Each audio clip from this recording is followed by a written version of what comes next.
ஆர்த்தி அவங்க டே ஒன்லேருந்தே வந்து ஒரு விஷயத்துல ரொம்ப இதுவா இருக்காங்க. எனக்கு டைவர்ஸ் வேணாம். நான் அக்செப்ட் பண்ணிக்கல. மாசம் 40 லட்சம் எனக்கு ஜீவனாம்சம் குடுக்கணும்னு சொல்றாங்களே சார். இல்ல நான் டைவர்ஸ் கொடுக்க மாட்டேன். எனக்கு ஜீவனாம்சமா எனக்கு பணம் வேணும். 40 லட்சம் வேணும்னு கேட்கறாங்க. எல்லாரும் பரவலா நினைச்சுக்கிறது என்னன்னு கேட்டா டைவர்ஸ் கொடுத்தாதான் ஜீவனாம்சம் அப்படின்னு நினைக்கிறாங்க. டைவர்ஸ் கொடுக்கலனாலும் கூட அவங்க வாழ்வாதாரத்தை கேட்கறதுக்கு அவங்களுக்கு உரிமை இருக்கு. கரெக்டான முடிவு தான் கேட்கலாமே. பிள்ளைகளுக்காக பிள்ளைகளை வளர்க்கணும். அவங்களுடைய வாழ்வாதாரம் இருக்கு.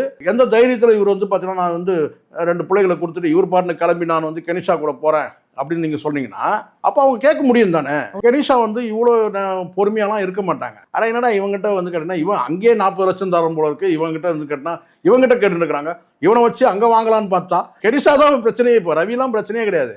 கெனிஷாக்கு என்னன்னா ஏதோ இவனை வச்சு காமிச்சு கேட்டா அந்த சைட்ல ஏதாவது வாங்கலான்னு பார்த்தா அவங்களே 40 லட்சம் ரூபா கேட்கறாங்க. இவன் 40 லட்சம் இனி படத்தில் நடிச்சு இவர் 40 லட்சத்தை கொடுக்கணும் இல்லையா? நான் சொல்றேன் நம்ம தம்பின்ற உரிமையில தான் நம்ம பேசுறோம் ரவியை.